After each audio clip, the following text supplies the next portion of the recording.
উফ, কামড় দেয়। কি করছে সেগুলো? সরি রে, একদম বুঝতে পারিনি তুই ব্যথা পাবি। একটু সাবধানে প্লিজ। এই জায়গায় কোনো ক্ষতি হয়ে গেলে আমার আর বাবা ডাক শোনা হবে না। সার্থকের কথা শুনে বৃষ্টি হেসে উঠল। সার্থক আর বৃষ্টি ওরা দুজনেই এক অফিসে জব করে। সদ্য ওদের দুজনের চাকরি হয়েছে। এর আগে একসাথে পড়াশোনা করেছে ওরা, আর এখন একই অফিসের কলিগ। আজ অফিসের কাজ শেষ হতে হতে অনেকটা সময় হয়ে যায়, তাই সন্ধ্যার পরে ওরা দুজন বাসার উদ্দেশ্যে রওনা দেয়। ওদের দুজনের বাসা আলাদা জায়গায়, তবে খানিকটা পথ একসাথে যেতে হয়। রাস্তায় হাঁটতে হাঁটতে সার্থক এক পর্যায়ে বৃষ্টিকে বলল, বৃষ্টি আর কতক্ষণ হাঁটবো এভাবে? আজ কি হরতাল পড়লো নাকি? সেটাই তো বুঝতে পারছি না, হলোটা কি আজ? একটা কাজ কর না সার্থক, কি কাজ? আমায় তোর কোলে তুলে নে। আর হাঁটতে পারছি না আমি। তোকে কোলে তুলে নেওয়ার মতো এত শক্তি নেই আমার এখন। তার থেকে একটা কাজ করি বরং। কি কাজ? চল শর্টকাট দিয়ে যাই। ওই জঙ্গলের ভেতরে আমি ঢুকতে পারবো না বাবা। তাহলে আর কি করার, এভাবেই হেঁটে যেতে হবে। আমি আছি তোর সাথে, কিছু হবে না। বলছিস? হ্যাঁ। আচ্ছা ঠিক আছে, চল। এরপর সার্থক আর বৃষ্টি জঙ্গলের রাস্তাটা ধরে এগোতে লাগলো। পথে যেতে যেতে বৃষ্টি সার্থককে প্রশ্ন করে, তা কি খবর তোর, বল। আমার আবার কি খবর? বিয়ে করছিস কবে? হঠাৎ এই কথা কেন জিজ্ঞেস করছিস? এমনি জানতে ইচ্ছে হলো। আমার বিয়ে করার বয়স হয়নি এখনো। তোর বাচ্চার বাপ ডাক শোনার সময় হয়েছে। কি বলছিস, বিয়ে করার সময় হয়নি? পরে করবো, এখন আপাতত বিয়ে নিয়ে কিছু ভাবছি না তো। তা তোর কি খবর? তোর বিয়েটা কবে খাবো? আমিও এত তাড়াতাড়ি করব না, দেরি হবে। বাবার সংসারের প্রতি অনেক দায়িত্ব আমার। তাহলে আমাকে বলছিস কেন? একটা কাজ করলে কেমন হয় রে? কি কাজ? আমরা দুজন একই তারিখে বিয়ে করে ফেলি। এটা খুব ভালো বলেছিস। আচ্ছা একটা কথা জিজ্ঞেস করি, হ্যাঁ কর। তুই একা একা থাকছিস কি করে? ইচ্ছে করে না কোনো নারী দেহের কাছে যেতে? এটা আবার ইচ্ছে করে না, কিন্তু কি করব বল? আমার কাছে কে আসবে? কে আসবে মানে? তোর মতো হ্যান্ডসাম ছেলে কয়টা হয়? ধুর, কি যে বলিস না। সার্থক হঠাৎ রাস্তার ভিতরে থেমে গেল। বৃষ্টি ওকে জিজ্ঞেস করে, কি হলো, এইভাবে থেমে গেলি যে? দাঁড়া 1 মিনিট। আরে কি হয়েছে? সার্থক বৃষ্টির হাতটা ধরল। এরপরে ওকে এক প্রকার জোর করে জঙ্গলের ভিতরে নিয়ে গেল। আরে কি করছিস তুই সার্থক? জঙ্গলের ভেতরে কেন যাচ্ছিস? আগে আয় তারপরে বলছি। আমি কিন্তু কিছুই বুঝতে পারছি না সার্থক। কিছু বুঝতে হবে না তোর, আগে আয় আমার সাথে। সার্থক বৃষ্টিকে জঙ্গলের অনেকটা ভিতরে নিয়ে যায়। এরপর ওকে একটা গাছের সামনে এনে দাঁড় করালো। সার্থক কি হয়েছে আমায় বলবি? তুই জানিস না বৃষ্টি, আমি রোজ রাতে ছটফট করি। রাতে শরীরের যাতনায় ঘুমাতে পারি না আমি। সেটাই তো স্বাভাবিক, কিন্তু তুই আমায় এইখানে কেন নিয়ে এসেছিস? আমার যারা মিটিয়ে দেয় না, পায়ে পড়ি তোর। সার্থকের কথা শুনে বৃষ্টি হাঁ করে তাকিয়ে রইল ওর দিকে। তারপরে বলতে লাগলো, একটা থাপ্পড় দেবো তোকে। কি বলছিস সেগুলো তুই? আমি জানি তোর মনের ভিতরে কি চলে। কি জানিস তুই? তোর কি ইচ্ছে করে না কোনো পুরুষের সঙ্গ পেতে, তোর কাছে যেতে? কেন ইচ্ছে করবে না? তাই বলে তুই, আমরা দুজন ফ্রেন্ড আর কিছু না। প্লিজ আজকের জন্য মেনে নেওয়া না, আমায় কিছুই হবে না। এই সময় উল্টাপাল্টা কিছু করলে ঝামেলা হয়ে যাবে। ঠিক আছে, ওখানে তাহলে কি করবি? আগে বল তুই রাজি কিনা। আমার কিন্তু ভালো লাগছে না কিছুই। মুখে নিতে পারবি না, জাস্ট কিছু সময়। আমি জোর করবো না তোকে। ছি, এই নোংরা কাজ করতে পারবো না আমি। আরে কিসের নোংরা কাজ? আমি অলওয়েজ ক্লিন থাকি, তোর খারাপ লাগলে করতে হবে না।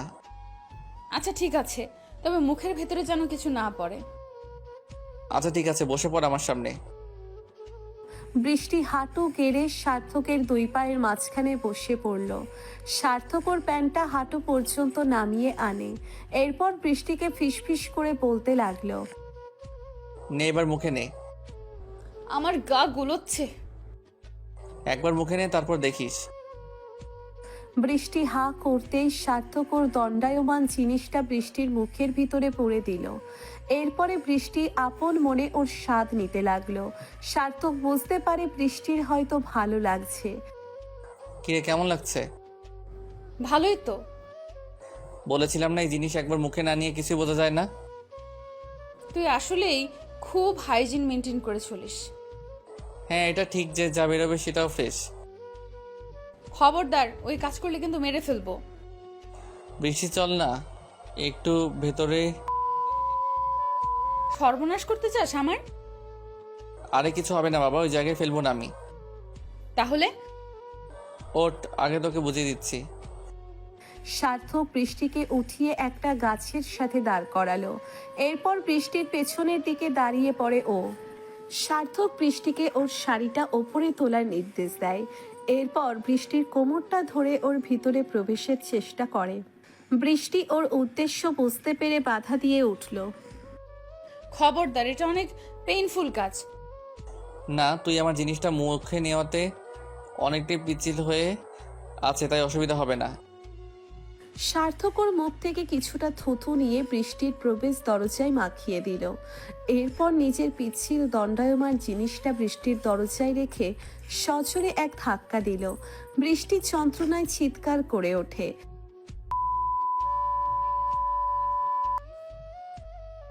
একটু কষ্ট কর, তোকে কষ্ট দিতে আমারও ভালো লাগছে না রে। এরপর সার্থক বৃষ্টিকে গাছের সাথে চেপে ধরে পেছন থেকে কোমর দোলাতে লাগলো। অনেকটা সময় অতিবাহিত হয়ে যায়। সার্থক ঘাসের ওপরে পা মেলে বসিয়ে বৃষ্টিকে ওর কোলের উপরে তুলে দিল। অনেকটা সময় অতিবাহিত হয়ে যায়। সার্থক বৃষ্টির কানের কাছে ফিসফিস করে বলতে লাগলো, কিছু ফিল করতে পারছিস? কি? একটু ভালো করে ফিল করার চেষ্টা কর। থুর, অসভ্য, কি করলি এটা? এখানে ইন্ডিয়া তাই বলে ভেতরে ফেলবি? বেশ করেছি। এরপর থেকে নিজের শরীরের ভেতরে আমায় ফিল করতে পারবি। তোকে ফিল করে আমার কি কাজ? তুই আমার বয়ফ্রেন্ড নাকি হাজবেন্ড? আমি তোর। কি হলো, পুরোটা বল। থাক, তোর হাতে মাইর খেতে চাই না। এবার বের কর ভেতর থেকে। আমাকে একটু সময় থাকি না তোর ভেতরে? হ্যাঁ, অনেক হয়েছে, এবার বের কর। সার্থক নিজেকে বৃষ্টির শরীরের ভিতর থেকে বের করে নিল। বৃষ্টি এক প্রকার শূন্যতা অনুভব করতে থাকে নিজের ভেতরে। উফ, বাসায় গিয়ে গোসল না করা পর্যন্ত আমি শান্তি পাবো না। জামা কাপড়ে যা তো অবস্থা হয়ে গেছে পুরো। এরপরে সার্থক আর বৃষ্টি ওদের বাসায় ফিরে এলো। বৃষ্টি বাসায় ফিরতেই ওর মা প্রশ্ন করে, কি ব্যাপার, আজ অফিস থেকে ফিরতে এত দেরি হলো কেন? বলো না মা, ওভারটাইম ছিল আজ। কি যে এত কাজ করিস তোরা, কে জানে। আমার কিন্তু এসব একদম ভালো লাগে না। তোমার ভালো না লাগলে আমি কি করতে পারি মা? চাকরিটা তো ছেড়ে দিতে পারবো না আমি। তুই অভাবে খুঁড়িয়ে খুঁড়িয়ে হাঁটছিস কেন? কোথায় মা? কি বলছিস, কোথায় মা? আমি তো স্পষ্ট দেখতে পাচ্ছি তুই খুঁড়িয়ে খুঁড়িয়ে হাঁটছিস। ও, অফিসের সিঁড়ি থেকে নামার সময় হোঁচট খেয়েছিলাম, তাই হবে হয়তো। একটু সাবধানে চলাফেরা করতে পারিস না? কি যে করিস তুই। আচ্ছা ঠিক আছে, সাবধানেই চলবো। এবার কিছু খেতে দাও তো আমায়, খিদের জ্বালায় মরে যাচ্ছি। ঠিক আছে, হাত মুখ ধুয়ে আয়, তোর সাথে আরো কথা আছে আমার। কি কথা? আয়, তারপরে বলছি। বৃষ্টি এরপরে হাত মুখ ধুয়ে এসে খেতে বসলো। মা ওকে খাবার বেড়ে দিল। বৃষ্টি মা খেতে খেতে বলে, আমাদের একটা কথা বলার ছিল। আমাদের। তোমাদের কি কথা? আমি আর তোর বাবা একটা সিদ্ধান্ত নিয়েছি। কি সিদ্ধান্ত নিয়েছো? আমরা তোর বিয়ে দিতে চাই মা। কি? আমার বিয়ে? তোমাদেরকে কে বলেছে এই সিদ্ধান্ত করতে, এই চিন্তা করতে? আমি এত তাড়াতাড়ি বিয়ে করতে পারবো না। সব মেয়েরাই তোর মতোই বলে, তাই বলে আমরা বাবা মা হয়ে কি হাত পা গুটিয়ে বসে থাকতে পারি? আমি এখন বিয়ে করব না মা, ব্যাস। তোর পছন্দের কেউ আছে নাকি? কি যে বলো না মা, আমার পছন্দের কেউ থাকলে আমি তোমায় বলতাম না? থাকলে বলতে পারিস, আমরা তার সাথে বিয়ে দেব তোর। না, নেই। তাহলে তো আমাদেরই কিছু একটা করতে হবে। আচ্ছা, আমি কি একবারও বলেছি যে আমি বিয়ে করতে চাই? কেন তোমরা শুধু শুধু এইভাবে জোর করছো আমার উপর? বৃষ্টির বাবা ওর মাকে উদ্দেশ্য করে বলতে লাগলো। এই, তুমি এত কথা না বলে ওকে সত্যিটা বলে দাও। আবার কি সত্যি? আমরা আসলে তোর জন্য একটা ছেলে ঠিক করেছি। তুই বললে কথা বলবো ওর বাবা মায়ের সাথে। তাছাড়া ওর বাবাও তো আমাদের সাথে মোটামুটি ভালোই পরিচিত। বাবার পরিচিত মানে? কার কথা বলছো তুমি মা? তোর সার্থককে কেমন লাগে বৃষ্টি? সার্থকের নাম শুনে বৃষ্টি চমকে উঠল। এর ভেতরে আবার স্বার্থ এলো কোথা থেকে মা? বাবা মা? দেখ, তোরা দুইজন একসাথে পড়াশোনা করছিস। ছেলেটা আমাদের পাশে মহল্লায় থাকে, আমাদের বাসাতেও এসেছে কয়েকবার। ওর বাবাও আমাদের সাথে পরিচিত। তাছাড়া তোরা দুইজন একসাথে জব করিস। তোরা দুইজন দুজনকে বিয়ে করতে পারলে খুব সুখী হবি, এটা আমাদের ধারণা। কিন্তু সার্থক তো শুধু আমার বন্ধুর মতো। সে ঠিক আছে, আবার ভাইটাই ডাকিস নি তো? কি বলছো মা এগুলো? দেখ মা, কাউকে ভাই ডেকে ফেললে সেখানে তো সমস্যা। আর বন্ধু তো কি হয়েছে, বন্ধুদের ভেতরে কি প্রেম ভালোবাসা হয় না? তোমরা দুই বুড়ো বুড়ি দিন দিন কেমন জানি হয়ে যাচ্ছ। কথাই বলবো না তোমাদের সাথে, যাও। এই বলে বৃষ্টি খাবারের প্লেটটা নিয়ে বাইরের দিকে চলে যায়। ওর মুখে লজ্জা মিশ্রিত হাসি দেখতে পায় ওর বাবা মা। নিজের ঘরে গিয়ে দরজাটা বন্ধ করে দিল বৃষ্টি। মায়ের বলা কথাগুলো কানে বাজছে ওর। সত্যিই তো, এই কথাটা আমি আগে ভেবে দেখিনি। বন্ধুত্ব থেকেও প্রেম হয়, ভালোবাসা হয়। তাছাড়া সার্থকের সাথে আজ যা ঘনিষ্ঠতা হয়েছে, আমার সার্থক নিশ্চয়ই কিছু হলেও মনে মনে পছন্দ করে আমায়। আর ও যদি আমায় পছন্দ করে তাহলে আমার কি সমস্যা ওকে পছন্দ করতে? আমি জানি সার্থককে আমি বিয়ে কথা বললে ও ভীষণ খুশি হবে। ও হয়তো মনে মনে এটাই চায়। এই ভেবে বৃষ্টি বিছানার ওপরে এসে শুয়ে পড়ল। বালিশটাকে জড়িয়ে ধরে সার্থকের কথা চিন্তা করতে লাগলো ও। বৃষ্টি আজ নিজের দেহটা সার্থকের কাছে বিলিয়ে দিয়েছে। অন্য কাউকে বিয়ে করলে হয়তো এই অপরাধ বোধ কুড়িয়ে কুড়িয়ে শেষ করে দেবে ওকে। কিন্তু সার্থক ওকে বিয়ে করলে বৃষ্টির মনে কোনো প্রকার অপরাধ বা অনুশোচনা বোধের জন্মই হতে পারবে না। কারণ ও দিন শেষে নিজেকে এই সান্ত্বনা দিতে পারবে যে ও যার কাছে নিজের ইজ্জত বিলিয়ে দিয়েছে আজ সেই ওর হাজবেন্ড, আর কেউ নয়। বৃষ্টি ফোনটা হাতে নিয়ে সার্থকের কাছে একটা ফোন কল করে। ভাবলো সার্থককে এখনই ওদের বিয়ের কথাটা বলবে। সার্থক কল রিসিভ করে ওকে জিজ্ঞেস করে, বল, আজ বুঝি আমার কথা একটু বেশি মনে পড়ছে তোর? যা করেছিস ভুলতে পারি তোকে এত সহজে? কি বলবি বল। শোন, আবার বাবা মা একটু আগে। এই পর্যন্ত বলে বৃষ্টি থেমে গেল। সার্থক প্রশ্ন করে, কি হলো, থেমে গেলি কেন? তোর বাবা মা কি, ওরা কি বুঝে গেছে কিছু, নাকি তুই বলে দিয়েছিস? আরে না গাধা, অন্য কথা। কি অন্য কথা? আমি কাল বলি তোকে। আজ বলতে কি সমস্যা? না, কালকেই তোর সাথে সরাসরি দেখা করে বলবো। বাই, রাখছি। এই বলে বৃষ্টি কলটা কেটে দেয়। সবকিছু সার্থকের মাথার ওপর দিয়ে গেল। বৃষ্টি আসলে ওকে কি বলতে চাইলেও বুঝতে পারছে সার্থক। যাই হোক, ও পরবর্তী দিনের জন্য অপেক্ষা করতে থাকে। পরের দিন সকালবেলা বৃষ্টি ঘুম থেকে উঠে অফিসের জন্য রেডি হয়। আজ একটু ভালো করে সাজলো বৃষ্টি। ওর মনের ভিতরে আনন্দের জোয়ার। বৃষ্টি নিজেও জানে না কিসের এত আনন্দ ওর মনে। সার্থককে নিয়ে এমন অদ্ভুত অনুভূতি কখনো হয়নি বৃষ্টির। তবে কি বৃষ্টি হঠাৎ করেই সার্থকের প্রেমে পড়ে গেল? এ কেমন প্রেম? এতগুলো বছর একসাথে থেকেও সার্থকের প্রতি যে অনুভূতি সৃষ্টি হয়নি বৃষ্টির ভিতরে, মাত্র একদিনে সেটা সৃষ্টি হলো কি করে? যাই হোক, বৃষ্টি আর এই নিয়ে ভাবতে চায় না। ও শুধু এইটুকুই জানে সার্থককে পছন্দ করে ও, আর ওকেই বিয়ে করতে চায়। অফিস সেরে দুজন বাইরে বেরোলো। বৃষ্টি সার্থককে বলল, আজ বরং কোথাও থেকে একটু ঘুরে আসি। তুই কাল রাতে আমায় ফোনে কি বলতে চেয়েছিলি সেটাকে বল। এইভাবে রাস্তায় দাঁড়িয়ে বলা যায় নাকি? কোন একটা নির্জন জায়গায় যাই। আজ আবার নির্জন জায়গায় কেন? আরে দুষ্টু, সেরকম কিছু না। দেখ মেঘ করেছে আকাশে, নির্ঘাত বৃষ্টি হবে, চল আমরা যেতে যেতে কথা বলি। আচ্ছা ঠিক আছে। বৃষ্টি সার্থকের হাতটা ধরে হাঁটতে লাগলো। এরপরে ওকে বলতে লাগলো, সার্থক জানিস কাল আমি বাড়িতে যাবার পরে কি হয়েছে? কি হয়েছে? আমার বাবা মা নাকি আমায় বিয়ে দিয়েই ছাড়বে। তারা আমার বিয়ের কথাই বলল। কি তোর বিয়ের কথা? তো ছেলেটা কে, কি করে? আরে এখানে তো টুইস্ট। টুইস্ট মানে কিসের টুইস্ট? তুই জানিস বাবা মা আমায় কার সাথে বিয়ে দেওয়ার কথা ভাবছে? আমি জানি ওনারা তোকে খুব পছন্দ করে, আর ওনারা এইটাই চায় তোর আর আমার বিয়েটা হোক।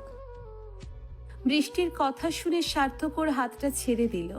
এরপরে বলল, কি বললি? আমাকে পছন্দ করেছে তোর বাবা? হ্যাঁ। তো তুই কি বললি? আমি কিছুই বলিনি। তুই বলিসনি এই বিয়েটা করতে পারবি না তুই? তারা যদি এখন আমার বাবার সাথে কথা বলে তাহলে বিয়েটা যে আরো ঝড় পেকে যাবে। একটা কথা বলবি আমায় সার্থক? কি কথা? আমরা দুজন কি একে অপরের হতে পারি না? বৃষ্টির কথা শুনে সার্থক হেসে দিল। বৃষ্টি ওকে জিজ্ঞেস করে, কি হলো, হাসছিস কেন? তুই কি পাগল হয়ে গেছিস? আমি তোকে কেন বিয়ে করতে যাব? আমি তোকে বন্ধুর চোখে দেখি। দ্যাটস এনাফ, এর থেকে বেশি কিছু ভাবিস না। বৃষ্টি সার্থকের কথা শুনে থেমে গেল। কি হলো, চল। দেখ আমার এখনো মনে হচ্ছে তুই মজা করছিস আমার সাথে। তোর আর আমার হয় কখনো? তাছাড়া আমি এমন কোনো মেয়েকে বিয়ে করতে চাই না যে বিয়ের আগে নিজের শরীরটা অন্য কারো কাছে তুলে দিতে পারলো। কি বললে আমি শরীর তুলে দিয়েছি? আর তুই কি করেছিস? তুই জোর করিসনি আমায়। দেখ, কাল আমি একটু ম্যানিপুলেট করাতে আমার সাথে রাজি হয়ে গেলি, কে জানে এরপরে হয়তো অন্য কেউ বলে তার কাছে গিয়েও শুয়ে পড়বি। আমি যা করার তোর সাথেই তো করেছি, তাহলে আমাদের বিয়ে করতে সমস্যা কোথায়? ওই যে বললাম তোকে কি বিশ্বাস আমার? তুই আমায় তো কাল বাধা দিসনি সেভাবে, আর পুরো ব্যাপারটাই তো তুই এনজয় করেছিস আমি ভালো করে জানি। ও, তার মানে এখন সব দোষ আমার? আমি মেয়ে বলে সব দায় আমার? তোর কোনো দোষ নেই? আমি এত কিছু জানি না, তবে এইটুকু বলে রাখি, তোকে আমি পত্র বিয়ে করতে পারবো না। আমি এমন কোনো মেয়েকে বিয়ে করতে চাই যার গায়ে আজ অব্দি চুলের টোকাও লাগেনি। বাহ, কি সুন্দর বিচার! তুই নিজে তো নিজেকে নষ্ট করে ফেলেছিস, অথচ এখন পাক পবিত্র বউ চাচ্ছিস। হাজব মানুষ রে তোরা। আমি গেলাম, তোর সাথে কথা বলানোর ইচ্ছে নেই আমার। আর আমাদের বন্ধুত্বটা বোধহয় আজকে শেষ হয়ে গেল। এই বিয়ের ব্যাপারটা তুই না বললেই পারতি। এই বলে সার্থক চলে গেল। আকাশ চিরে বৃষ্টি নামলো তখন, আর বৃষ্টি দাঁড়িয়ে বৃষ্টির পানিতে ভিজতে লাগলো।